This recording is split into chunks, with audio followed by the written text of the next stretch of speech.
নমস্কার, CNN 24 এর সান্ধ্যকালীন সংবাদে আপনাদের সবাইকে স্বাগত জানিয়ে সাথে রয়েছি আমি মাম্পি। আসুন দেখে নেওয়া যাক আজকের সংবাদ শিরোনাম। গোয়ালপাড়া মেডিকেল কলেজ হাসপাতালের স্থান পরিদর্শন করলেন মুখ্যমন্ত্রী।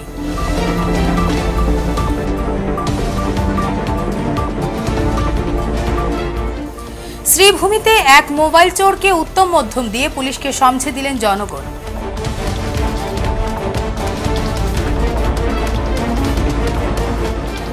সোশ্যাল মিডিয়ায় পোস্ট, পাথারকান্দিতে যুবক গ্রেফতার।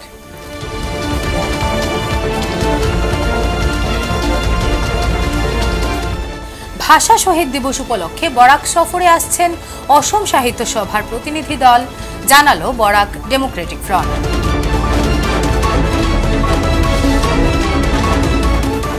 দুপশলা বৃষ্টিতেই ভাসছে ভুবনেশ্বর নগর, চরম দুর্ভোগে স্কুল ছাত্রছাত্রী সহ এলাকাবাসী।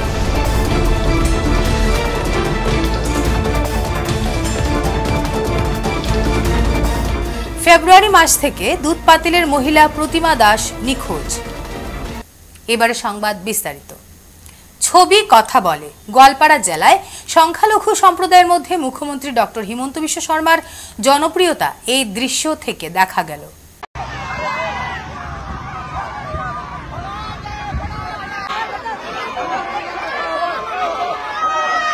গতকাল মুখ্যমন্ত্রী ডক্টর হিমন্ত বিশ্ব শর্মা গোয়ালপাড়া সফরে যান। সেখানে অ্যাডভান্টেজ আসাম 2.0 চুক্তির অংশ হিসেবে তিনি বেশ কয়েকটি স্থান পরিদর্শন করেন।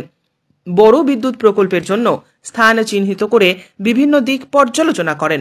তিনি প্রস্তাবিত গোয়ালপাড়া মেডিকেল কলেজ ও হাসপাতালের স্থানটিও পরিদর্শন করেন, পর্যালোচনা করেন।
শ্রীভূমিতে এক মোবাইল চোরকে উত্তম মধ্যম দিয়ে পুলিশকে সমঝে দিলেন জনগণ।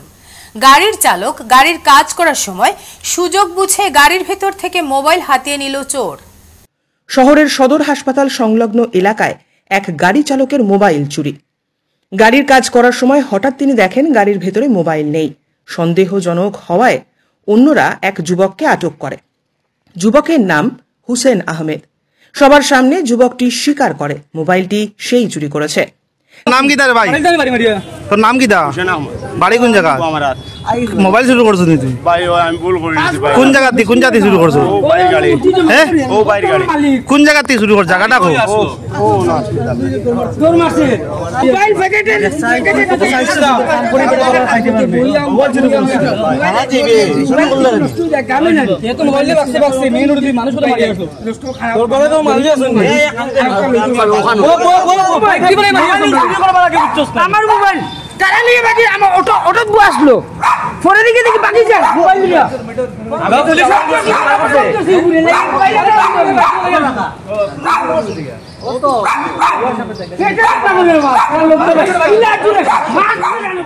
স্থানীয় জনগণ উত্তম মধ্যম দেওয়ার চেষ্টা করলে পুলিশ এসে তাকে ধরে নিয়ে যায় সদর থানায়। অটোর মধ্যে বইছি কাজ করলাম, অটোর মধ্যে মোবাইল আছে, মোবাইলটা প্যাকেটে ঢুকাই দিয়ে প্রবলেম হয় কাজ করতে। মোবাইলটা আসলো পরে দেখি হে অটো বুয়ার আমি একটা সন্দেহ মারছি যে হে চুরি করবো।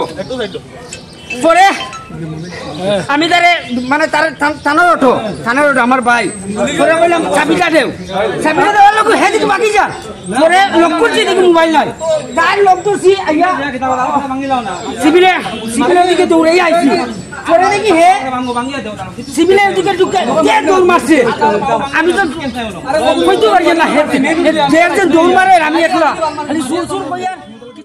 সোশ্যাল মিডিয়ায় পাকিস্তানকে সমর্থনের জেরে উত্তপ্ত পাথারকান্দি। দেশবিরোধী পোস্টের অভিযোগে এবার পুলিশের জালে ধরা পড়ল এক যুবক। ধৃতের নাম রশিদ আহমেদ, তার বাড়ি বালিডোর গ্রামে।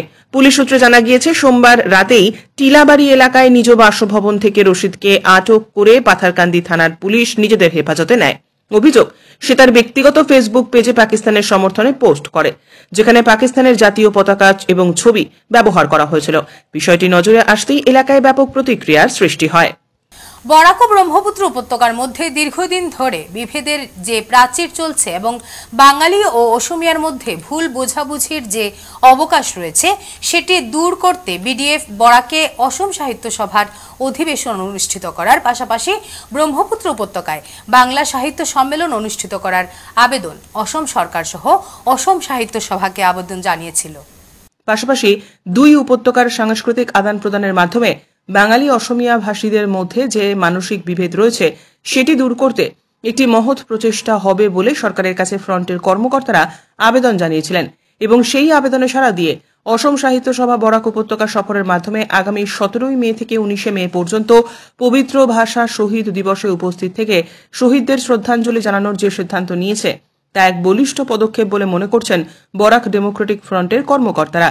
পাশাপাশি শিলচর রেলওয়ে স্টেশনে ভাষা শহীদ স্টেশন হিসেবে স্বীকৃতি দিতে সরকারের দৃষ্টি আকর্ষণ করতে অসম সাহিত্য সভাকে আবেদন জানিয়েছেন তারা।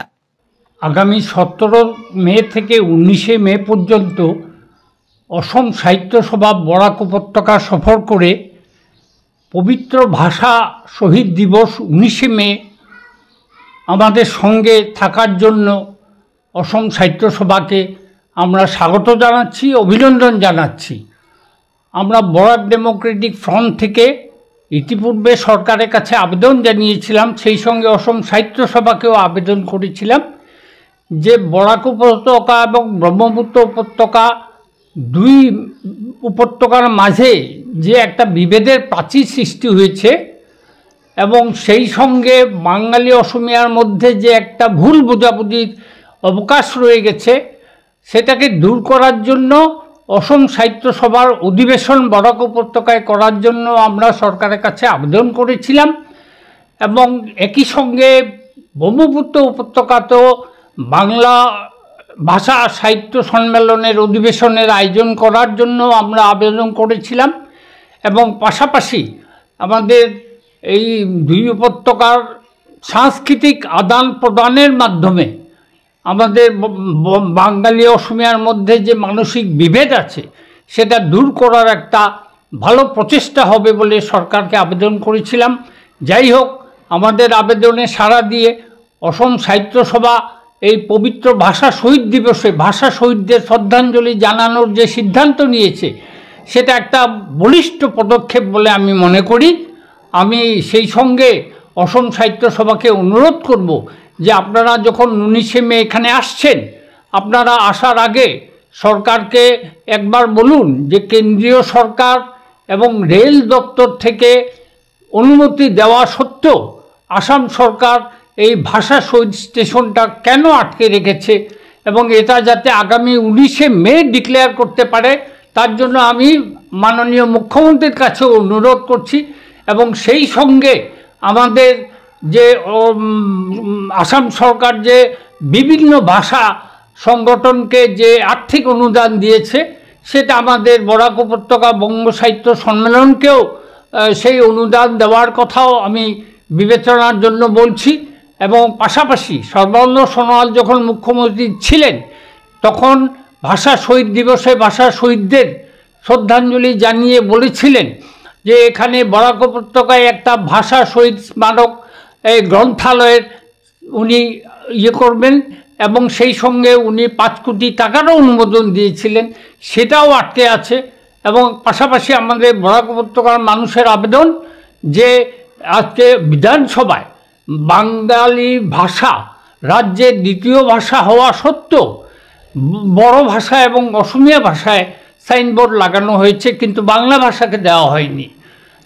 এর জন্য আমরা বড়োল্যান্ডের যে 40 লক্ষ মানুষ তাদের জন্য তাদের ভাষাকে স্বীকৃতি দেওয়ার জন্য সরকারকে ধন্যবাদ জানাচ্ছি, এবং সেই সঙ্গে বাংলা ভাষায়ও যাতে সাইনবোর্ড থাকে তার জন্য আমি সরকারকে অনুরোধ করব। এবং আমি মনে করি যে 19শে মে 1961 যে ভাষা শহীদ যারা শহীদ হয়েছিলেন তার 65 বছর পর অসম সাহিত্য সভা এই প্রথম একটা বলিষ্ঠ পদক্ষেপ নিয়েছে, তার জন্য আমি তাদেরকে আবার অভিনন্দন জানাচ্ছি। দুপশলা বর্ষণে জলমগ্ন ভুবনেশ্বর নগর গাঁও পঞ্চায়েতের একাধিক এলাকা। স্কুল প্রাঙ্গণ থেকে শুরু করে প্রধান রাস্তা সবই জমা জলে নিমজ্জিত, ফলে চরম দুর্ভোগের শিকার হচ্ছেন স্কুল পড়ুয়া সহ 3 ঘড়ি ও আল্টের পাড়ের সাধারণ মানুষ। বড়খলা বিধানসভার অন্তর্গত নবগঠিত ভুবনেশ্বর নগর গাঁও গ্রাম পঞ্চায়েত এলাকার বৃষ্টির জল নামার মতো ন্যূনতম নিকাশি ব্যবস্থার অভাব রয়েছে। এলাকার হাজি রাজা মিয়া এমই স্কুল চত্বরে হাঁটু জল, ফলে ছোট ছোট ছাত্রছাত্রীরা প্রতিদিন স্কুলে যেতে পারছে না। বৃষ্টির জল ঢুকে পড়েছে আশেপাশের বাড়ি ঘরেও। জনগণের অভিযোগ, এই এলাকা একসময় ছিল কাটিগড়া বিধানসভার অন্তর্গত। সেই সময় বিধায়ক খলিল উদ্দিন মজুমদারের একবারও খোঁজ পাওয়া যায়নি, এমনটাই দাবি এলাকাবাসীর। ডিলিমিটেশনের পরে এই অঞ্চল বর্তমানে বড়খোলা বিধানসভার অন্তর্গত, তাই এখন সকলের দৃষ্টি বর্তমান বিধায়ক মিসবাউল ইসলাম লস্করের দিকে। অবিলম্বে সুষ্ঠু নিকাশি ব্যবস্থা ও রাস্তা সংস্কারের দাবি তুলেছেন স্থানীয়রা। তাদের বক্তব্য, এই পরিস্থিতিতে অসুস্থ রোগী বা গর্ভবতী মহিলাদের সময় মতো হাসপাতালে নিয়ে যাওয়াও এক প্রকার অসম্ভব হয়ে পড়েছে। অবিলম্বে প্রশাসনের হস্তক্ষেপ ও স্থায়ী সমাধানের দাবি জানিয়েছেন ভুক্তভোগীরা। আটা দেওয়া করতে পারেন না, ওআইসি কেন যে মানে রাস্তাকে বানাইবার লাগিয়া সরকার আছে আবেদন হইল আমরা এই রাস্তাটা তুরন্ত জলদি হওয়ার। এলাকাত কতটা ফ্যামিলি আছে? ফ্যামিলি আছে প্রায় 870 জন আছে ওই এলাকাতে। এই এলাকাত আর কোনো বিকল্প রাস্তা আছে? বিকল্প রাস্তা আর কোনো দিকে দেখা যায় না। এই এলাকাত আপনার আর বিধায়ক খলিল আইসলানি বা ইয়া কোনো পরিদর্শন করছেননি? জি, বিধায়ক খলিল ইয়া এর আগে মানে বিধায়ক খলিল আমি একটা দিন আমরা এই এরিয়াত দেখছি না। বিধায়ক খলিল তাই সবসময় বোলেরোর ভিতরে আর সবসময় স্করপিওর ভিতরে তাই এসির হাওয়া খাইয়া খাইয়া তাই নাটক। সমস্যা হইলো ও যে জায়গাটা দেখরা এই জায়গার এই অবস্থা দুরবস্থা, মানে বাচ্চান স্কুলেও যাইতে মসজিদ যাইতে খুব দুরবস্থা। ওর ডেইলি দিন বাচ্চান গিয়া উল্টিয়া পড়িয়া জল ভিজিয়া বই স্লেট সব কিছু ভিজিয়া যায় স্কুলে মসজিদ যাইতে পারেন না, বা মসজিদের ইমাম যে আছেন তাই ওইদিকে যাওয়া বা করতে পারে না। ও পর্যন্ত দুরবস্থা হয়েছে আমরা রাস্তা। আর বিকল্প কোনো রাস্তা নাই না, এর চেয়ে আর খারাপ রাস্তা আমরা নাই, ওটাও বড় সমস্যা। মানে ইলেকশন পরেও আইসেন না, আজকে যে আমরা এমপি বা আমরা মেম্বার আইসেন যে আইয়া আমরা খবরটা লইছেন, ওটাও আমরা লাখ লাখ শুক্রিয়ার, ওটাও সৌভাগ্য। এটা কতদিন থেকে জল এরকম? বৃষ্টি পড়লে এরকম জল থাকে রাস্তা সব দিন। স্কুল আইতে কোনো অসুবিধা হয়নি? ড্রেস ভিজে যায়। আচ্ছা, কোন স্কুলে পড়ো? আচ্ছা, কি নাম তোমার? আচ্ছা, তোমরা স্কুলে আইতে কি কোনো অসুবিধা হয়নি? কি অসুবিধা কৌসাই? ওই রাস্তার জল থাকায় ড্রেস ভিজে যায়। হাজিরা জামিয়াত, তো ওই রাস্তা দিকে তোমরা ডেইলি আসা যাওয়া করনি? হ্যাঁ, আসা যাওয়া করতে অসুবিধা হয়নি? হ্যাঁ, আচ্ছা, কিতার নাম? কোন স্কুলে পড়ো? আচ্ছা, ওই যে জলের দিকে যে তোমরা আও যে অসুবিধা হয়নি? হ্যাঁ, ডেইলি জল থাকেনি ওরকম? ড্রেস ভিজে যায়নি? স্কুলের সঠিক টাইমে গিয়ে পৌঁছতে পারো নি? লেট হয়ে যায়। বিগত ফেব্রুয়ারি মাস থেকে দুধপাতিল এলাকার মহিলা প্রতিমা দাস নিখোঁজ। ফেব্রুয়ারি মাসের 11 তারিখ ব্যাংকে যাবেন বলে ঘর থেকে বেরিয়েছিলেন তিনি, কিন্তু আজ পর্যন্ত আর ঘরে ফেরেননি।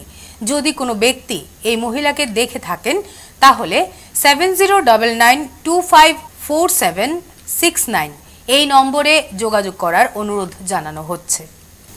আজকে সংবাদ এ পর্যন্তই, ধন্যবাদ।